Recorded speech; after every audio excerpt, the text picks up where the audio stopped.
I am a 28-year-old woman and have been married to my husband, a 32-year-old man, since 2018.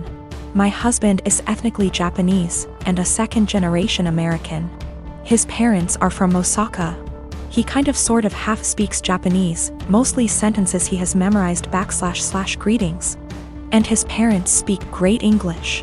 On the other hand, I lived in Japan for 3 years, so I am conversationally pretty good. I have studied hard to get to the level I'm at, and I have passed level 2 of the Japanese language proficiency test. Not great, but not bad. Lately, my husband is super into me calling him Goshijin-sama, which can be translated to my honored husband. It's extremely unusual to call your own husband this, as it is usually reserved for other people's husbands as a respectful term. But it's kind of an anime / Japanese geek culture thing. I was okay with it in private because it makes him happy. Last week went to his parents' house for dinner, and on the way over he asked if I could call him Goshijin-sama all evening. I immediately shot his idea down with a firm no, because that would be super embarrassing. His parents are native Japanese speakers in their 60s. I'm not going to subject them to what you'd pay a waitress in a maid cafe $20 for a cup of coffee to call you. To be honest, I don't think my husband really gets how the phrase is properly used, despite his insistence. He kept trying to convince me, reminding me that he is Japanese and knows what is proper. Despite the fact that I speak better Japanese than him, but I was having none of it. I just shut down and tuned him out. We got there, and sometime into the night I called his name to ask if he wanted a drink. Despite him being in hearing range, he ignored me. I said it again, and this time he looked at me, gave me this pleading shrug, and then turned back to the TV. I didn't get him a drink and just got myself one. A while later, I said his name again, and he audibly sighed. He told me that he wanted me to call him what I call him at home. To which I responded I would most certainly not be calling him what I call him at home. This was all in front of his parents, by the way. On the car drive home, I told him that I wasn't going to call him Goshijin-sama anymore because he can't draw the line between fun, playful couple stuff and his parents. He has sulked for the past week and I don't even know what to do.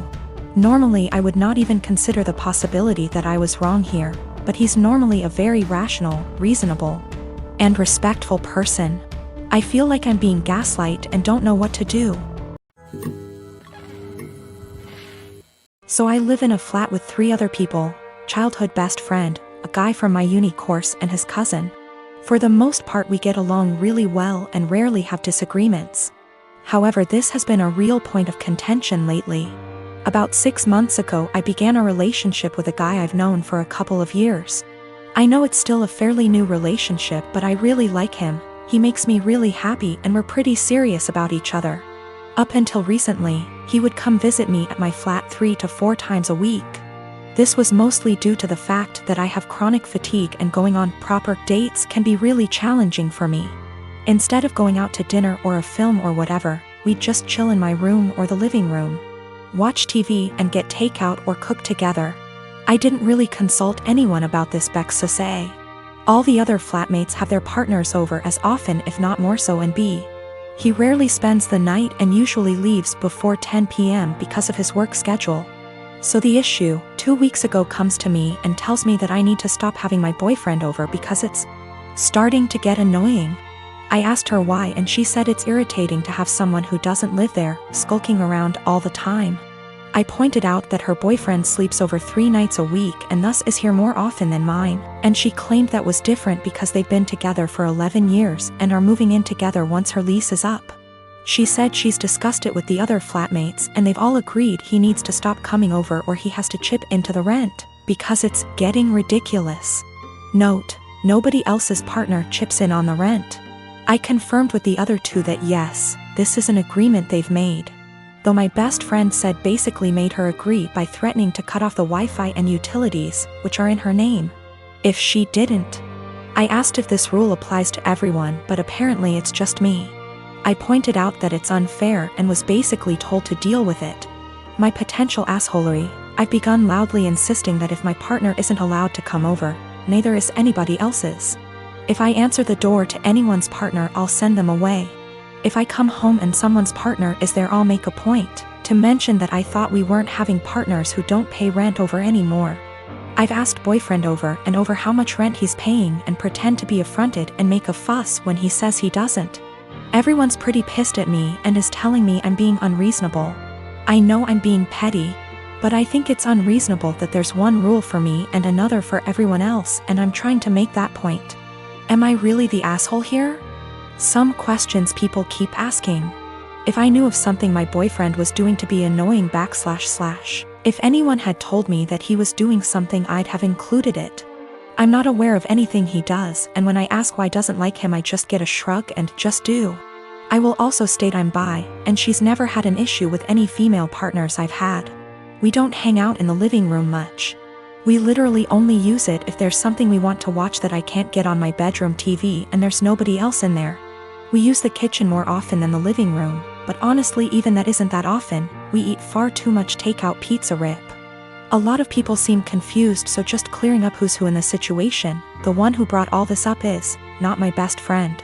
Not to get too much into a tangent, but basically just over a year ago I was moving out of halls at university and was looking for a new place, so we decided to move in together. At the same time, a dude from my course was looking for a flat share. We couldn't find a 3-bed but found a really nice 4-bed, and he mentioned his cousin was also looking for somewhere to live, so she got on board too. I only met her last year and we don't really know each other very well. By chronic fatigue I mean chronic fatigue syndrome. Sorry, that's apparently so unclear. I have waited tables for the last 3 years. During my shift last night, a group of 4 women in their late 20s came in. They were a pleasure to have as customers. They ordered 4 of our house cocktails to start with and then went over the menu for their entrees. Then I was on my way back to their booth with the drinks on a tray. I walked by the back side and overheard one of them talking about how she was 14 weeks along. When I rounded back, they were talking about the same topic, and it was clear to me that she was pregnant. I figured her having 1 drink wasn't a big deal. They ordered their entrees and I went off to handle other tables. About 5 minutes later, they called me over again and asked for another round. At this point I started getting concerned, but I took the order and cheerfully said I'd be right back. This time, I went to the bartender and asked him to make one of them a virgin cocktail. He was confused, but since he's a good friend of mine, I told him to just trust me. A few cocktails later, her strictly virgin, they started getting rowdy, and Mrs. Pregnant Woman was also getting into it. I figured that since she didn't notice, things were okay. The problem came when I took them their check, and they asked to split the bill at the register. When Mrs. Pregnant Woman got to the counter, I saw her cocktails were marked with virgin. My bartender had edited each in the system for inventory. It was too late for me to edit them back, so I just had her pay, hoping that she wouldn't look at the receipt. They all thanked me and left, leaving a generous tip in the process. They were talking in the parking lot for the next short while, presumably waiting for an Uber. Several minutes later, Mrs. Pregnant Woman came back and asked what virgin on the receipt meant. I fessed up that it meant non-alcoholic. She blank stared me for a few seconds and then asked if she had ordered a non-alcoholic cocktail. I said no, but told her that I assumed she wanted one seeing as she was pregnant. It was a lame lie and I'll admit it, but she looked me in the eye and asked me to return her part of the tip. I did so. Then she talked to my manager. My manager took me into her office and literally shrieked at me until hoarse. I stood my ground and told her that I'm not going to be responsible for FAS. She told me that she was taking me off the calendar until she decided what to do with me.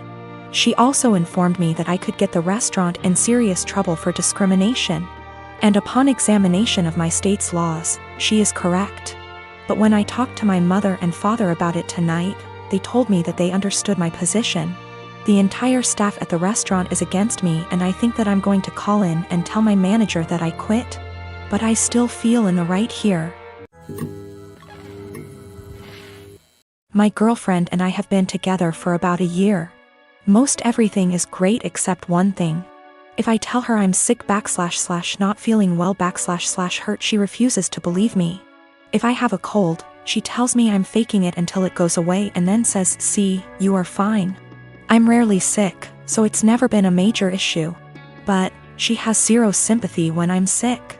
She grew up with hypochondriac parents who were always sick with something, often self-diagnosing themselves with fatal maladies. She has limited contact with them, and the time I met them, I was told by them that they didn't have long left to live. I get it, growing up in that household must have been awful. But what happened on Sunday just sent me over the edge. Girlfriend and my sister wanted to check out this event, and we were all supposed to go. I woke up with excruciating back pain and could barely breathe. Girlfriend got so mad at me for ruining this that she wouldn't speak to me. As she was about to leave, I asked her not to leave because I thought something was wrong. She said no and left. I threw up in my bed and eventually called my parents. I was too embarrassed to call 911. And my mother and brother hauled me to the hospital. I was whisked back, and after 20 minutes I was diagnosed with kidney stones. Fentanyl and gravel, and I had a CT scan and then went for a procedure to bust the kidney stones. 5 hours later and I was laying on my parents' sofa in a haze. I have never, and hope to never, feel pain like that again in my life. I was sure I was going to die. The attending in the told me it's worse than childbirth and that they've had it before, too. I didn't text my girlfriend throughout because I really didn't have the strength or foresight. I was drugged up and uncomfortable. My sister found out that I had been in the emergency room, and soon after my girlfriend called me. She was pissed off I didn't call her. Then I reminded her that I begged her not to leave as I thought something was wrong. She got quiet and eked out an apology. I got furious and said something rather nasty things, unsavory things. In fairness, I was on dope, still sore, peeing blood, and felt like someone had punched me in the gut. Standing was incredibly painful. I needed to take 2 days off of work and school. I rested in bed, and the only thing you can think is the person who should have been there didn't even believe me. She's texted me this week a formal apology and wants one in return for saying nasty things to her. I've been avoiding her texts / calls. I felt like shit this week and picked something up in the So I laid low, took a few days off work and relaxed. She wants to meet tonight and talk about everything, but I'm still so mad I don't know if I should hold off seeing her. Is this as big a transgression as I feel like it is? Am I blowing this out of proportion because I felt so shitty? I just am so annoyed and angry. Girlfriend didn't believe me something was wrong, and I wound up in the with kidney stones and needed a procedure. She was mad that I didn't call her. I was too doped up, and then when I blew up at her she felt bad. I'm still mad at her.